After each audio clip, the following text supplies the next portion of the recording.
శ్రీమఖాగణాధిపతయే నమః. సరస్వత్యై నమః. శ్రీగురుభ్యో నమః. హరి ఓం. ఓం నమో వ్రాతపతయే నమో గణపతయే నమ ప్రమథపతయే నమస్తేస్తు లంబోదరాయ ఏకదంతాయ విఘ్న వినాశినే శివసుతాయ శ్రీ వరదమూర్తయే నమో నమః. సకల శుభములు కలిగించి ఆదిపురుషుడై ఆది పూజ్యుడైనటువంటి మహానుభావుడు గణపతి. గణపతిని సంకట నాశకుడని సంకట విమోచకుడు అని పలుకుతారు. ఒక్కొక్క దేవునికి ఒక్కొక్క తిథి ఇష్టముగానే గణేశ్వరునికి సవితి అనేటువంటిది ఇష్టం గనక సంకట చతుర్థి అని కూడా అంటారు. దీనికి అనేకమైనటువంటి కథలు మన గోచరం అవుతాయి. ఈశ్వరుని యొక్క పుత్రుడైనటువంటి మహానుభావుడైన గణపతిని అర్చన చేయటం గాణాపత్యం అని పిలుస్తారు.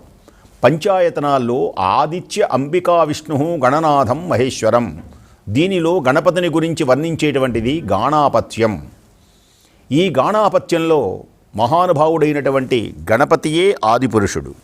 మొట్టమొదటగా ఉదయించినటువంటి రంగు పసుపు రంగు గనక పసుపు తుమ్ముద్దతో ఆరాధిస్తారు. స్వామివారిని గనక ఆరాధించినట్లయితే ఈ సంకట చతుర్థి అంటే సంకటములు కష్టములన్నీ తొలగిపోతాయి. ఒకానొక సమయమున చంద్రునికి కష్టం కలిగినప్పుడు చంద్రుని యొక్క కష్టాన్ని పోగొట్టినటువంటి వాడు కూడా ఇతడే. ఈ రోజున ఉపవాసం ఉండడం, గరికతో స్వామివారిని అర్చన చేయడం, అలాగే వివిధములైనటువంటి అలంకారములతో మనం వినాయక చవితి నాడు 21 పత్రిలు ఏ విధంగా చేస్తామో అలాగే స్వామివారిని అర్చించడం.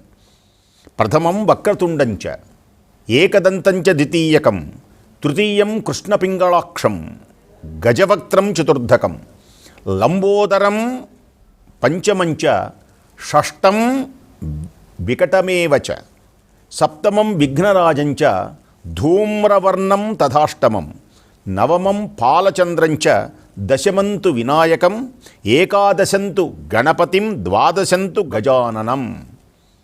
ఈ 12 నామాలు త్రిసంధ్యలయందు పఠించిన, ఈ రోజున గణపతిని అర్చించిన, గణపతిని స్తోత్రము చేసిన ఏమని చెబుతున్నది శాస్త్రము అంటే విఘ్నములు లేకుండా ఉంటాయి, భయములన్నీ తొలగిపోతాయి, సర్వసిద్ధిని కలిగించేటువంటి మహానుభావుడు.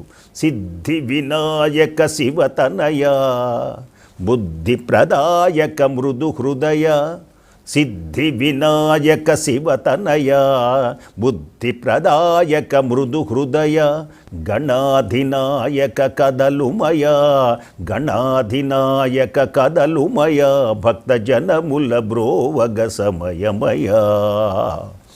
అందుచేతని సంకటములు పోగొట్టేటువంటి వాడు సంకట చతుర్థిగా, విద్యను కనిపించేటప్పుడు విద్యాగణపతిగా, అనేకమైనటువంటి 32 రూపములలో గణపతి మనకు దర్శనమిస్తాడు.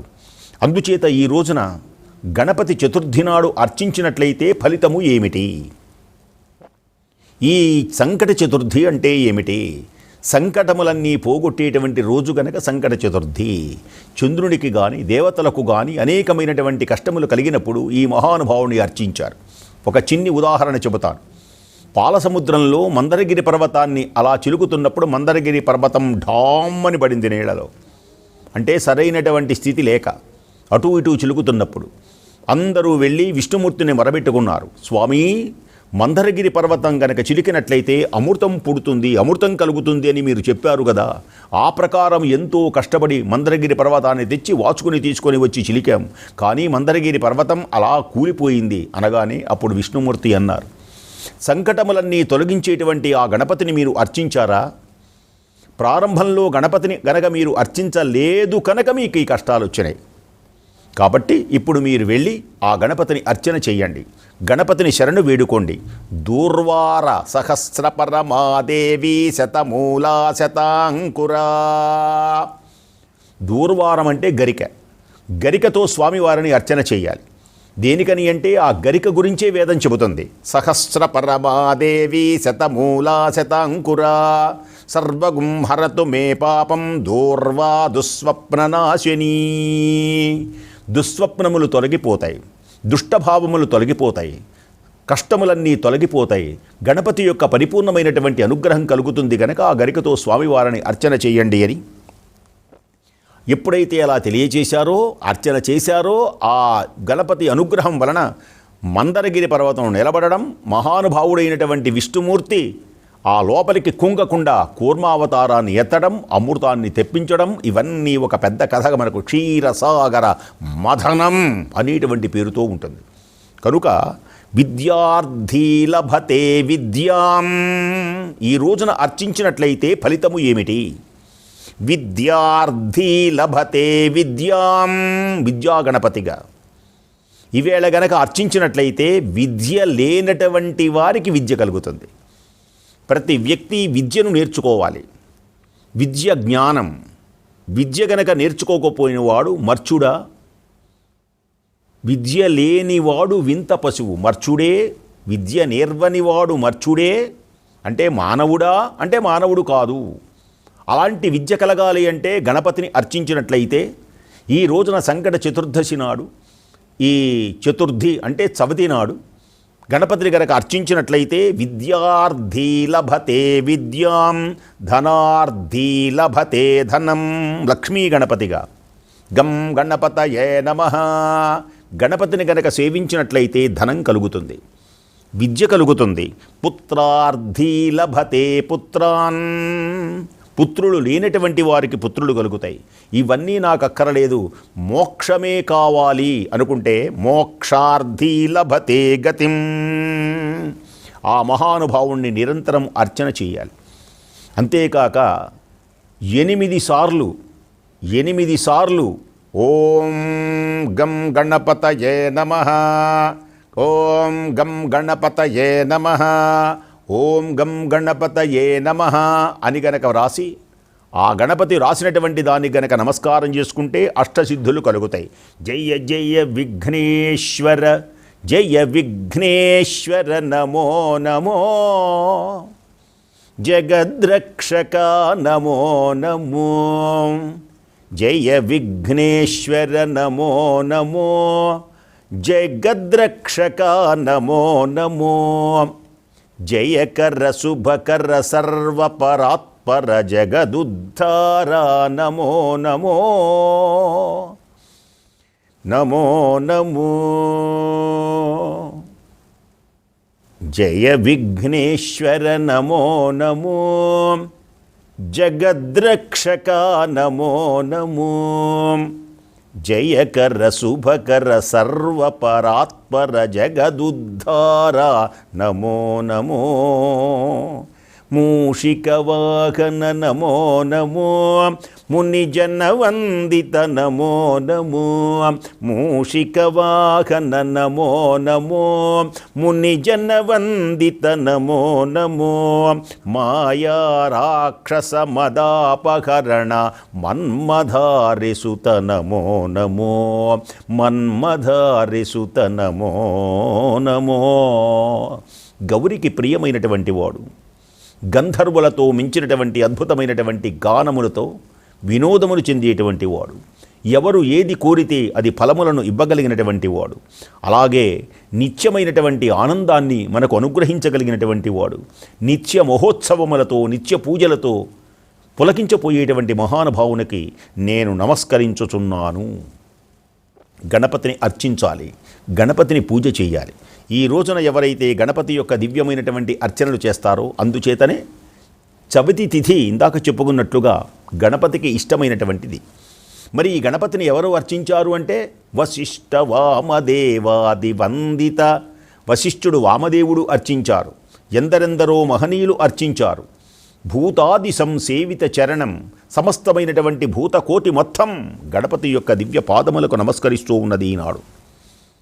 అంతేకాదు, దివ్యమైనటువంటి మహోన్నతమైనటువంటి మూలాధారం, మానవుని యొక్క శరీరం భోగ శరీరం కాదు, యోగ శరీరం.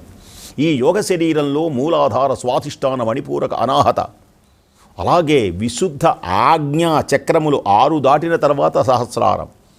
మొట్టమొదటగా కుండలినీ శక్తిని ప్రేరేపించడానికి, యోగ మార్గంలో మానవుడు తరించడానికి యోగేనంతే తనుత్యజాం అంటారు కాళిదాసు. ఆ యోగ మార్గమునకు ఆధారభూతమై, మూలాధార చక్రమునకు ఆధారభూతమైనటువంటి మహానుభావుడు. అందుచేతనే మూలాధార క్షేత్ర స్థితం పరాది చత్వారి వాగాత్మకం. మహానుభావుడు మూలాధారమునకు ఆధారభూతమై పరా పశ్యతి మధ్యమ వైఖరి. వాక్కులు 4 ఉంటాయి. మనం మాట్లాడేటువంటి వాక్కులు కూడా గణపతి యొక్క అనుగ్రహం ఉంటేనే స్పష్టంగా ఉంటాయి. అందుచేత మహాగణాధిపతి పరా పశ్యతి మధ్యమ వైఖరి. అందుచేతనే పరాది చత్వారి వాగాత్మకం. అలాంటి మహానుభావునికి గరికతో అర్చన చేసి మోదకములు అంటారు. నివేదన ఏం పెట్టాలి అంటే మోదకములు, కుడుములు పెట్టాలి. ఒకవేళ అది కుదరకపోతే వడపప్పు ఇష్టం. ఆయనకు పెద్ద ఆర్భాటాలు అక్కరలేదు. కొబ్బరికాయలు తేవాలా, అవి తేవాలా, ఇవి తేవాలా, ఏమీ అక్కరలేదు. మనకు తేలికగా దొరికేటువంటి గరికను అలా అర్పించి, స్వామివారికి వడపప్పు పానకం మహా ఇష్టం. వడపప్పుకు పెడితేనే పొంగిపోయేటువంటి మహానుభావుడు ఆయన. అలాంటి మోదక ప్రియుడై, మంగళదాతయై, విద్యావారధియై, బుద్ధి విధాతయై, దివ్యమైనటువంటి శక్తివంతమైనటువంటి మానసమైనటువంటి రోగములన్నీ తొలగించగలిగిన మహానుభావుడు ఎవరు అంటే గణపతి ఒక్కడే. అందుచేతనే సంకట నన్నీ పోగొట్టేటువంటి సంకటనాశన గణేశ. అందుకే చతుర్థి అని ఎందుకంటారు అంటే ఇందాక చెప్పుకున్నాము. చవితి తిథి ప్రధానమైనటువంటిది. సకలమైనటువంటి విఘ్నములన్నీ తొలగించగలిగినటువంటి మహానుభావుడు ఆయన. అందుచేతనే స్వామివారిని అర్చించి తరించేటువంటి పుణ్యమైనటువంటి మాసములు ఇవే. వినాయక చవితి భాద్రపద మాసం కూడా పుణ్యమైనటువంటిదే. అన్ని రోజులలో గొప్పదైనటువంటి రోజు చవితి. ఎందుకని? విఘ్నములన్నీ తొలగించేటువంటి రోజు చవితి. అలాంటి మాయా రాక్షసులు ఉంటారు. రాక్షస గణంని పోగొట్టినటువంటి రోజు కూడా ఈరోజే. మాయా రాక్షసులను ఛేదించి మన్మథుని సంహరించినటువంటి ఈశ్వరుని యొక్క పుత్రుడై చంద్రుడు మొదలైనటువంటి వారిని కూడా కరుణించాడు మహానుభావుడు. మనకు ఒక చంద్రుడు నవ్వాడని, పొట్ట పగిలిందని చంద్రుని చూడకూడదు అని, చంద్రుడు అపహాస్యం చేస్తే అసలు ఒక గ్రంథంలో వినాయకుడే చంద్రుని శపించాడు, నీ ముఖం గనక చూడకూడదు అని. పార్వతీదేవి శపించింది. తన కుమారుని చూచి నవ్వావు గనక పొట్ట పగిలి కుడుములన్నీ వచ్చినాయి. ఈ రోజున ఎవడైతే నిన్ను చూస్తాడో నీలాపనిందరకు గురి అవుతాడు చంద్రుని చూచినవాడు. అయినప్పటికీ ఈవేళ వినాయకుడిని పూజ చేసి పుణ్యమైనటువంటి అక్షింతల శిరస్సును దాల్చిన చంద్రుని చూసినటువంటి ఆ దోషమంతా తొలగిపోతుంది. ఇంకొక విశేషం ఏమిటి అంటే, మనకు వినాయక చవితి కథలో ఒక చంద్రుని చూడకూడదు అనేటువంటిది ఒకటి ఉన్నది. ఆ శ్రీకృష్ణుడంతటి వాడు పాలలో చంద్రుని చూచి ఈ రోజున ఏ విధమైనటువంటి నీలాపనింద నాకు కలుగుతుందో అని భయపడి, ఆ భయపడుతూ ఉంటే సత్రాజిత్తు శమంతకమణి, దీని పేరే శమంతకోపాఖ్యానం. శమంతకమణిని తీసుకొని వచ్చి మరల సత్రాజిత్తుకు ఇచ్చాడు. తన మీద పడినటువంటి నీలాపనిందలు తొలగించుకున్నాడు శ్రీకృష్ణ భగవానుడు. అప్పుడు ప్రజలందరూ భగవానుని వేడుకున్నారు. శ్రీకృష్ణ భగవానుని, స్వామి నీవు సమర్థుడివి గనక, నీవు గొప్పవాడివి గనక నీ మీద పడినటువంటి నీలాపనింద, ఆ నీలాపనిందను నువ్వు తొలగించుకున్నావు. మేము అల్పులం, మేమేమి చెయ్యాలి, మేము ఎలా రక్షింపబడాలి, నీవే గతి అని ప్రార్థించారు. ప్రార్థిస్తే అప్పుడు శ్రీకృష్ణ భగవానుడు అన్నాడు, అమ్మవారు అన్నది, ఈ రోజున ఎవరైతే అంటే వినాయక చవితి రోజున ఎవరైతే వినాయకుడిని పూజించి చక్కగా కథ చెప్పుకొని ఆ కథ అక్షింతలను శిరస్సును ఎవరైతే దాలుస్తారో, ఒకవేళ పొరపాటున ఏ కారణం చేతనైనా చంద్రుని కనుక చూచినట్లయితే వినాయక ఉత్పత్తిని, వినాయకుని యొక్క దివ్య విజయాన్ని, అలాగే శమంతకోపాఖ్యానాన్ని, శమంతకోపాఖ్యాన కథ వింటే దయ్యాలు భూతాలు రావు. శమంతకము అనేటువంటి మణి ఎక్కడ ఉంటుందో అక్కడ ఐశ్వర్యములు ఉంటాయి. మహమ్మారి రాదు, క్షామం ఆ దేశానికి రాదు. సూర్యుని వల్ల మెప్పించినటువంటి సత్రాజిత్తు తెచ్చుకున్న శమంతకం, ఈ శమంతకోపాఖ్యానం అనేటువంటి ఈ సంక్షిప్త కథను గనక విని శిరస్సున ఎవరైతే అక్షింతలు దాలుస్తారో ఆ గణపతి యొక్క దివ్యమైనటువంటి అనుగ్రహం వలన ఈ రోజున చంద్రుని చూచినప్పటికీ కూడా కలిగేటువంటి నీలాపనిందలన్నీ తొలగిపోయి సమస్తమైనటువంటి సుఖములు, అష్టైశ్వర్య భోగభాగ్యములు కలుగుతాయి. అందుచేత అంతటి మహనీయుడై విశ్వ సృష్టికి కారణభూతమైనటువంటి మహానుభావుడు, బ్రహ్మాండములన్నీ తన పొట్టలో ఉంచుకున్నవాడు. అందుచేతనే తొండమును ఓంకారం అని పిలుస్తారు. దివ్యమైనటువంటి తొండం ఓంకారం. కరం భుజపాశ బీజాపూరం, కరం భుజపాశ బీజాపూరం, కలుష విదూరం భూతాకారం, హరాది గురుగుహతో అషితబింబం, హంసధ్వనిభూషితకేరంబం, వాతాపి గణపతిం భజే. ఆ చేతులలో 4 చేతులలో వివిధమైనటువంటి ఆయుధాలు ప్రకాశిస్తూ ఉంటాయి. ఓంకారం, ఓంకార స్వరూపమైనటువంటి తొండముతో ఉంటుంది. మహానుభావుడు తేజోవయుడై ప్రకాశిస్తాడు. ఇంకొక విశేషం ఏమిటి అంటే, ఈ రోజున సంకట చవితి చతుర్థి, సంకట విమోచన, సంకట నాశన, సంకటములన్నీ తొలగిపోయేటువంటి రోజు ఈ రోజున. కనుక కరాంబుజపాశ బీజాపూరం, కరుష విదూరం భూతాకారం, సమస్తమైనటువంటి ఈ భూతములు పంచభూతములని యొక్క దివ్య ఆకారంలో ఆయన పెట్టుకొని బ్రహ్మాండములన్నీ తన పొట్టలో పెట్టుకున్నాడు. కలుషములను పోగొట్టేటువంటి వాడు భూతాకారం, కలుష విదూరం. అలాంటి దివ్య తేజోమయమైనటువంటి గణపతిని ఈ రోజున అర్చన చేయాలి. అందుచేతనే 12 నామాలు, 12 నామాలు, 12 నామములు పఠించడం వల్ల విద్యావంతుడవుతాడు, ధనవంతుడవుతాడు, మోక్షకామి. జపేత్ గణపతి స్తోత్రం షడ్భిమాసై ఫలం లభేత్. 6 నెలలు చదవమన్నాడు. కనీసం 6 సార్లైనా, కనీసం ఒక్కసారైనా ఈ రోజునైనా చదవాలి. ఇలా గనక చదివినట్లయితే సంవత్సరం మొత్తం సిద్ధి కలుగుతుంది. సిద్ధి అంటే ఫలించడం. తన తపస్సుకు సిద్ధి అంటే ఈశ్వరుడు ప్రత్యక్షమవడమే. విద్యార్థికి సిద్ధి పొందడము అంటే 10th క్లాస్ బాగా సంవత్సరం అంతా చదివి పాస్ అవ్వడమే. వ్యాపారస్తునికి సిద్ధి కలిగింది అంటే వ్యాపారంలో లాభము రావడమే. ఏదైనా సరే సిద్ధి, బుద్ధి, ఈ 2 కలుగుతాయి. బుద్ధి అంటే నిర్ణయాత్మకమైనటువంటి శక్తిని బుద్ధి అంటారు. ఈ బుద్ధి కలగాలి, నిలబడాలి అంటే, మంచి ఆలోచనలు రావాలి అంటే, అంతఃకరణ శుద్ధి జరగాలి అంటే, ఈ రోజున సంకట చవితి నాడు మహానుభావుడైనటువంటి స్వామిని అష్టేభ్యో బ్రాహ్మణేభ్యశ్చ లిఖిత్వా యః సమర్పయేత్ తస్య విద్యా భవేత్ సర్వ గణేశస్య ప్రసాదతః.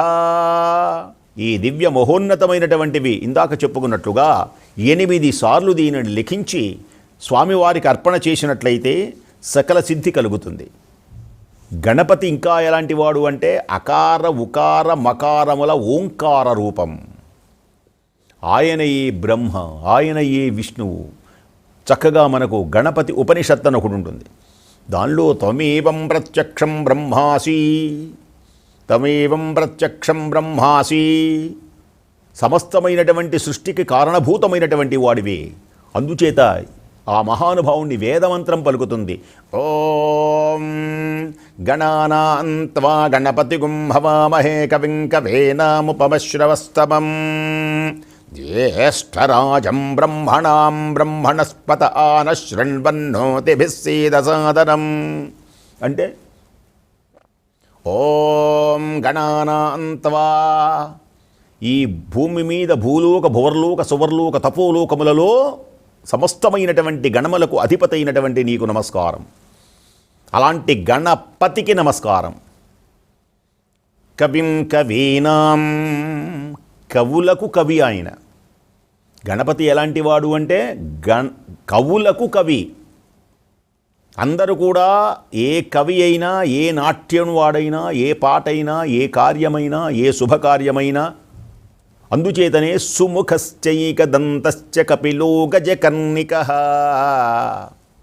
లంబోదరశ్చ వికటో విఘ్నరాజో గణాధిపః ధూమకేతుర్గణాధ్యక్షో ఫాలచంద్రో గజాననః వక్రతుండశూర్పకర్ణో హేరంబస్కంధపూర్వజః షోడశైతాని నామాని యః పఠేత్ శృణుయాదపి విద్యారంభే వివాహే చ ప్రవేశే నిర్గమే తథా సంగ్రామే సర్వకార్యేషు విఘ్నస్తస్య న జాయతే.